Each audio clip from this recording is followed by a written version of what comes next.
Vai lá comigo. Com base no Excel 2010, qual é a função utilizada para retornar o número de períodos de um investimento com base em pagamentos constantes, periódicos e uma taxa de juros constante? Letra A, NPER. Letra B, N períodos. Letra C, num per. Letra D, número per. E a letra E, num períodos. E aí, pessoal, qual dessas funções é a correta para o que pede o enunciado dessa questão? Então, olha só o que eu vou mostrar para vocês agora, pessoal. E por enquanto eu nem vou abrir a planilha ainda. Eu só quero mostrar para vocês um esqueminha que eu vou fazer agora de algumas funções financeiras importantes no Excel, para que depois eu possa mostrar passo a passo como elas funcionam de fato lá no Excel. Mas por enquanto eu quero fazer um esqueminha aqui que ajude o entendimento, certo? Então olha só, no Excel existem algumas funções financeiras bem importantes. Por exemplo, tem uma função chamada taxa, que eu vou botar ali, ó, e essa função taxa serve para retornar a taxa de juros que foi aplicada num determinado investimento, num determinado empréstimo. Isso, claro, é a taxa de juros por período. Então, a função taxa, que retorna a taxa de juros por período de um determinado investimento ou empréstimo, ela tem alguns argumentos bem importantes. Olha só, o primeiro argumento da função taxa é o que nós chamamos de NPER, que é o número de períodos de um determinado investimento ou de um determinado empréstimo. O segundo argumento da função taxa é o que nós chamamos de PGTO, que é o pagamento que foi efetuado a cada período em um determinado investimento ou empréstimo. O terceiro argumento da função taxa é o que nós chamamos de VP, que é o valor presente de um determinado investimento ou um determinado empréstimo. E o quarto argumento da função taxa não é obrigatório. Nós podemos omitir, não precisa colocar o quarto argumento, mas eu vou botar entre colchetes só para que vocês entendam que ele não é obrigatório, que ele é opcional, que é o que chamamos de VF, que é o valor futuro. Então, o quarto argumento da nossa função taxa, ele não é obrigatório, ele é o chamado VF, ou valor futuro. Então, esses são os quatro argumentos do que a gente chama de função taxa. O primeiro argumento é o número de períodos de um determinado investimento ou empréstimo. O segundo argumento é o pagamento que foi efetuado por período. O terceiro argumento é o VP, que é o valor presente daquele investimento ou empréstimo. E o quarto argumento, que é opcional, não é obrigatório, é o que chamamos de VF, o valor futuro. Mas eu vou montar aqui um entendimento de como a gente consegue montar, então, as outras principais funções financeiras sem precisar necessariamente decorar todas. O interessante é que vocês lembrem, olha só a dica que eu vou dar, esta ordem aqui. Porque se vocês lembrarem a ordem da função taxa, vocês conseguem montar as outras. Por que eu digo isso? Por exemplo, se eu quero montar agora a função que retorna o número de períodos de um determinado investimento ou de um determinado empréstimo, eu sei que essa função então se chama NPER.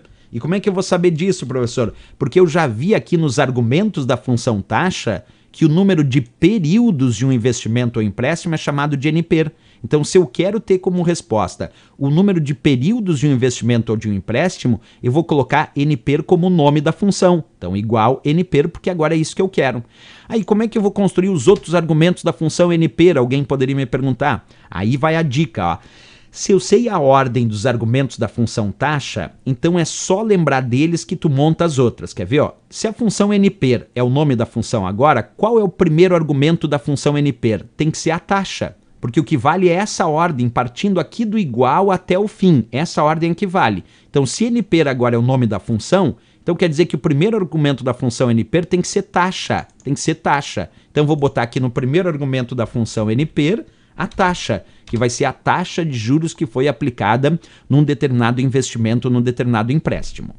Qual é o segundo argumento, então, da função NPER? Não pode ser NPER aqui que vem depois de taxa. Por que não pode ser NPER? Porque NPER já é o nome da função, então não pode. Então, se eu sei que o primeiro argumento foi taxa, porque na ordem aqui de cima a taxa é o primeiro, não pode ser NPER aqui, o próximo tem que ser PGTO. Então, depois de taxa, o NPER não é, porque o NPER é o nome da função, vem PGTO. Então, o segundo argumento da função NPER é o PGTO, que é o pagamento que foi efetuado a cada período ou a cada período de um determinado investimento ou de um determinado empréstimo.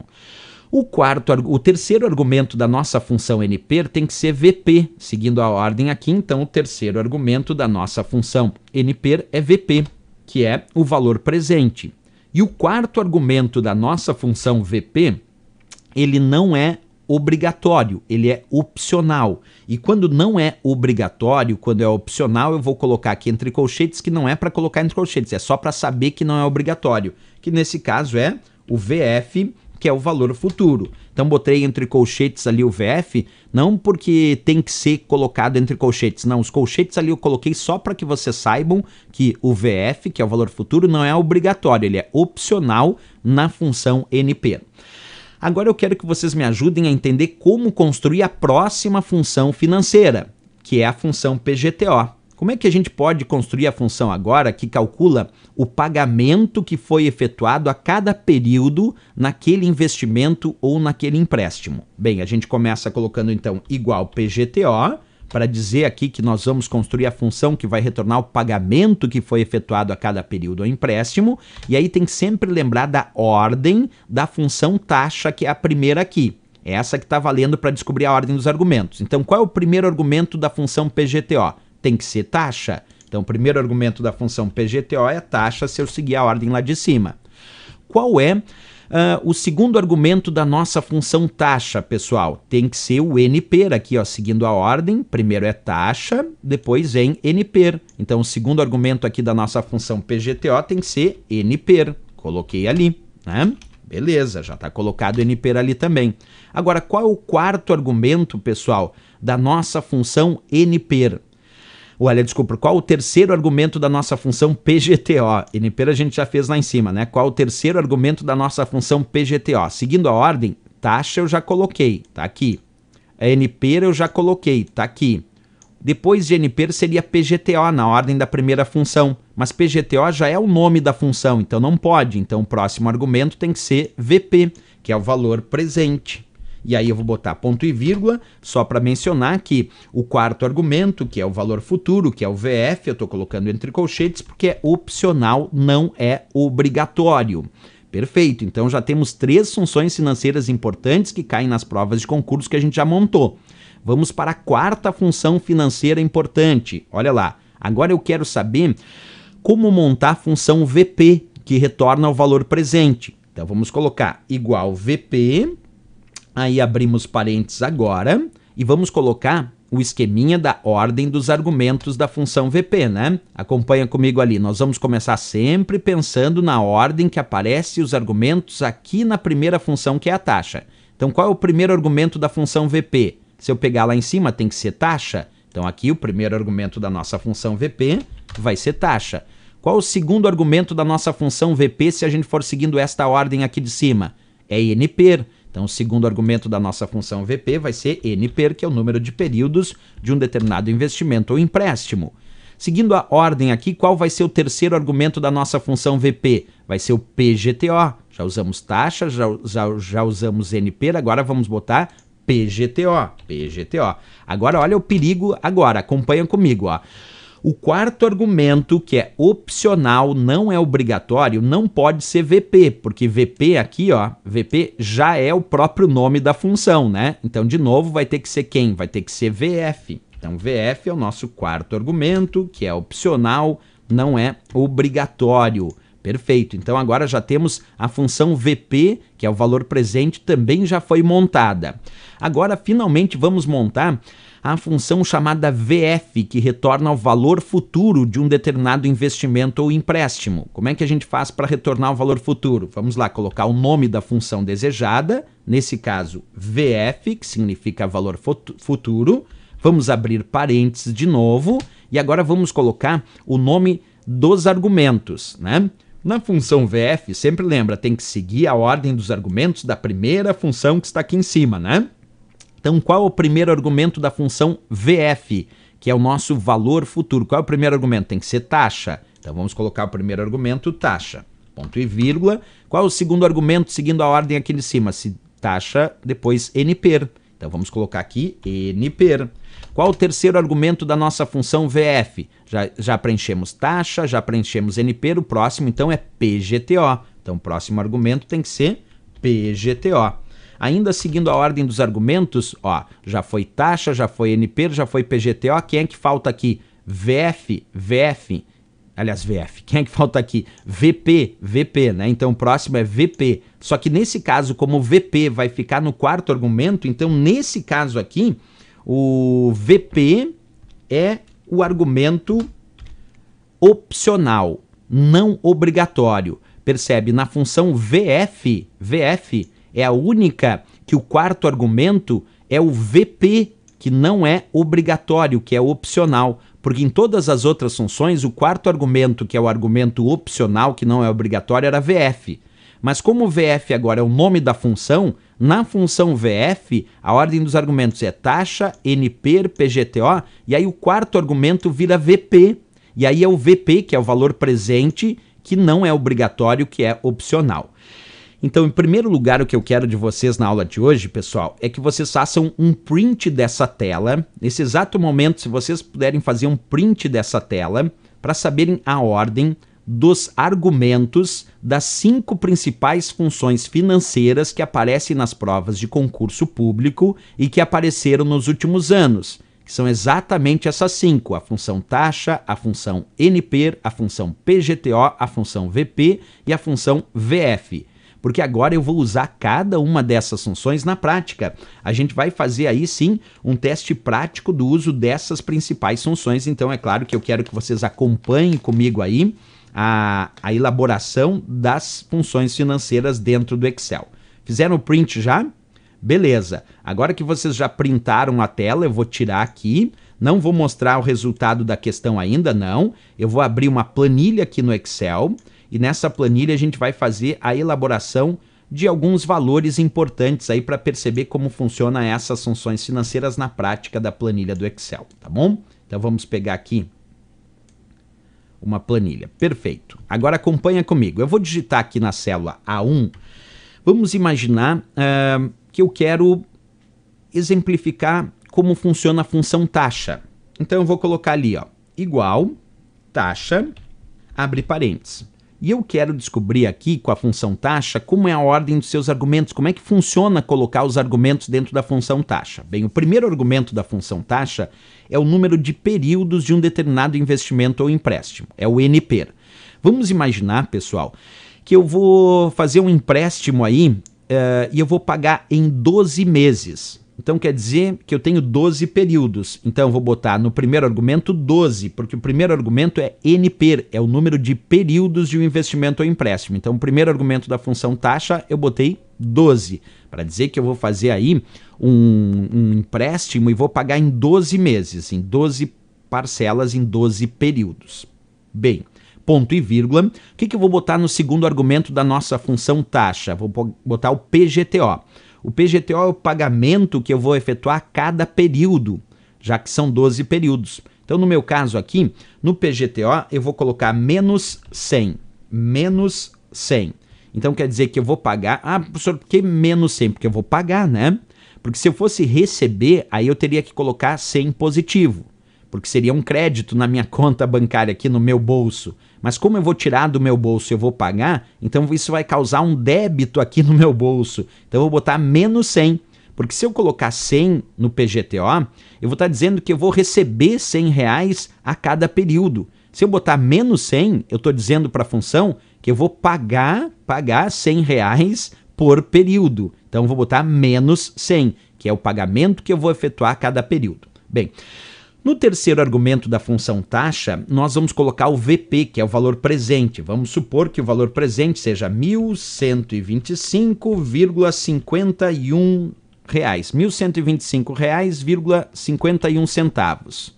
O que é isso? O VP, o valor presente. Esse é o valor que eu recebi nesse exato momento, na hora que eu fui tomar o meu empréstimo. Fui lá no banco, eu quero tomar um empréstimo lá de R$ 1.125,51. Isso quer dizer que o banco me deu no presente, por isso VP, valor presente, nesse exato momento, R$ 1.125,51, né? Que eu vou pagar em 12 períodos de R$ 100. Por que os 1.125,51 está positivo e não negativo? Porque esse eu recebi agora, é o valor presente, é o que eu estou recebendo do banco nesse momento desse empréstimo que eu estou tomando lá do banco. Eles estão me dando agora R$ 1.125,51. Então esse é positivo, está entrando no meu bolso, né? Quando eu der Enter agora, o que o Excel vai me mostrar? Quando eu der Enter... e eu não coloquei o quarto argumento, que é o VF, que é o valor futuro, porque ele é opcional. É opcional, não é obrigatório. Poderia colocar lá no futuro, quando terminar o empréstimo, eu vou ter que pagar mais R$ 50. Então botaria ponto e vírgula menos R$ 50 para indicar um valor futuro de menos 50. Mas no meu caso eu não vou colocar. Então quer dizer que quando eu der Enter agora, o Excel vai me mostrar com a função taxa qual é a taxa de juros que foi aplicada neste empréstimo por período. Não é a taxa de juros total, é a taxa de juros por período que vai ser aplicada neste empréstimo. Então, vou dar Enter e ele vai me responder que é 1%. Se eu quiser visualizar isso com mais casas decimais, eu posso clicar aqui para aumentar as casas decimais no botão chamado Aumentar Casas Decimais, ou posso clicar na própria caixa de formatação das células onde diz porcentagem e escolher aqui porcentagem com 2 casas decimais. E aí ele mostra com precisão de 2 casas decimais. Só que no meu caso, no cálculo que eu fiz, dá exatamente 1%.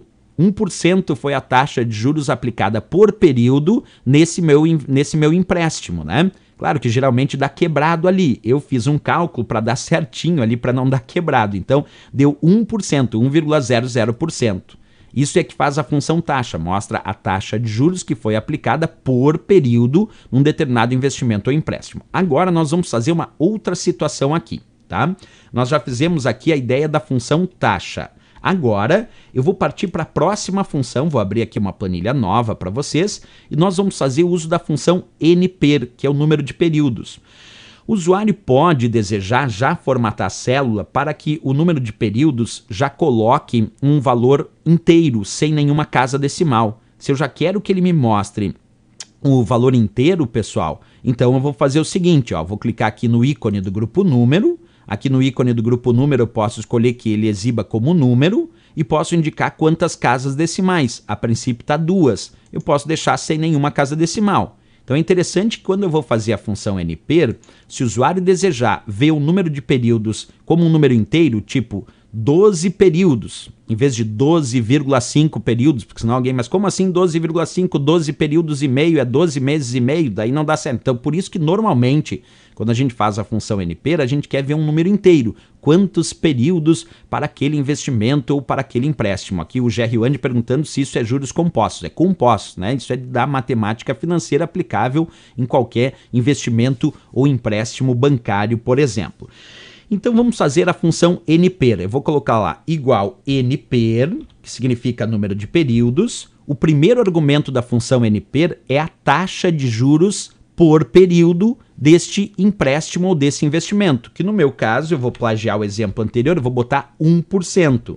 Por que eu tenho que colocar 1%? Para que o Excel entenda que isso é a taxa de juros em percentual. Então, no primeiro argumento, eu botei NPER, abre parênteses, 1%, porque o primeiro argumento da função NPER, que é o número que ela vai me retornar o número de períodos, o primeiro argumento é a taxa. É a taxa de juros que foi aplicada nesse investimento ou nesse empréstimo. Eu botei 1%.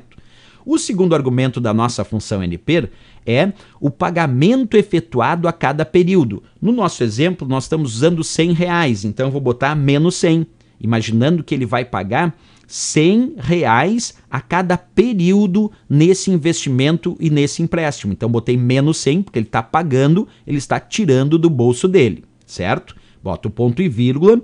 E o terceiro argumento desta função NPER é o que nós chamamos de VP, que é o valor presente, aquilo que ele vai receber nesse exato momento em relação ao seu investimento ou o seu empréstimo, né?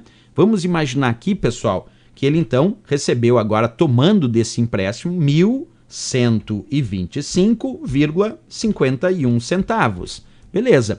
Esse é o VP, o valor presente, é o que ele está recebendo nesse exato momento deste investimento ou desse empréstimo, no caso aqui do empréstimo. Então ficou assim.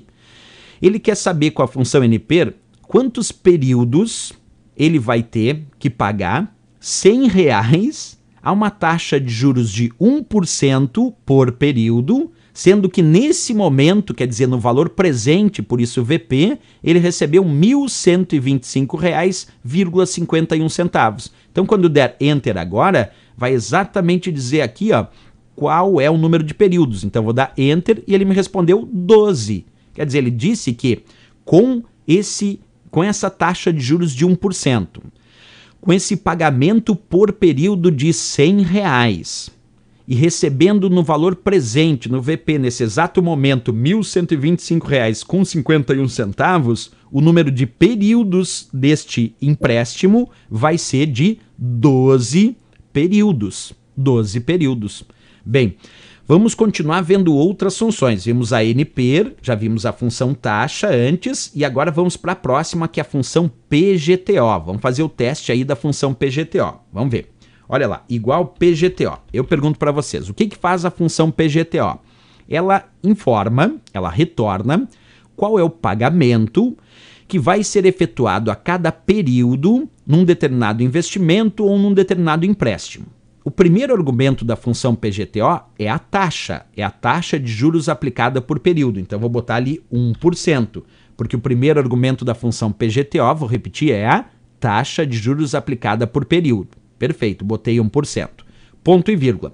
O segundo argumento da função PGTO é o NP, é o número de períodos deste investimento ou desse empréstimo. Então, no segundo argumento, o NP, que é o número de períodos, eu vou botar 12, indicando que ele vai pagar em 12 parcelas, em 12 meses, por exemplo, este empréstimo, a uma taxa de juros de 1%. Então, 1% é taxa de juros, 12 é o número de períodos, é o NP.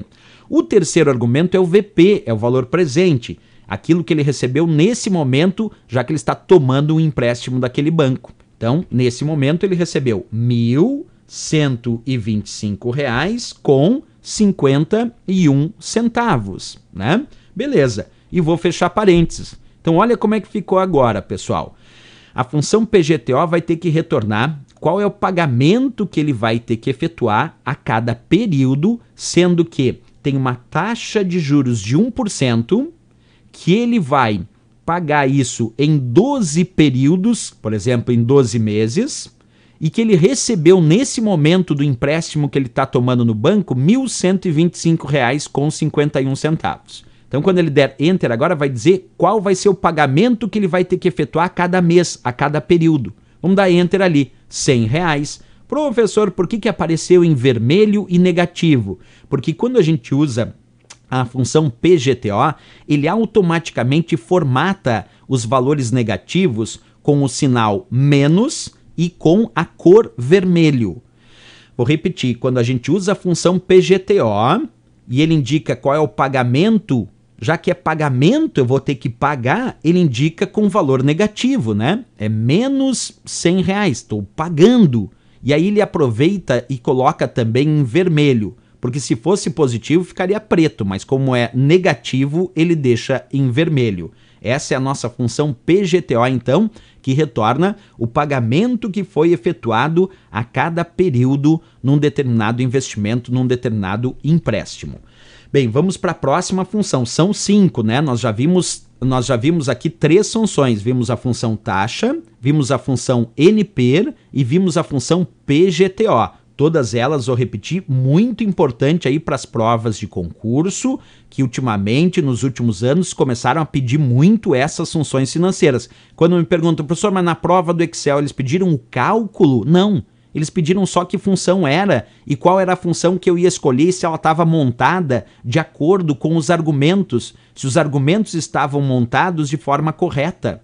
Então é muito importante saber o nome das principais funções financeiras, dessas 5 que eu vou explicar, já expliquei 3, e a ordem dos argumentos. Depois eu vou voltar àquela tela de novo para mostrar a ordem dos argumentos, certo? Vem comigo de novo aqui, ó. igual, agora vamos ver a função VP, que é o valor presente. Quando a gente fala em valor presente, é aquele valor que eu recebi nesse momento do banco, no momento que eu fui fazer o empréstimo, porque eu fui fazer um empréstimo do banco, né?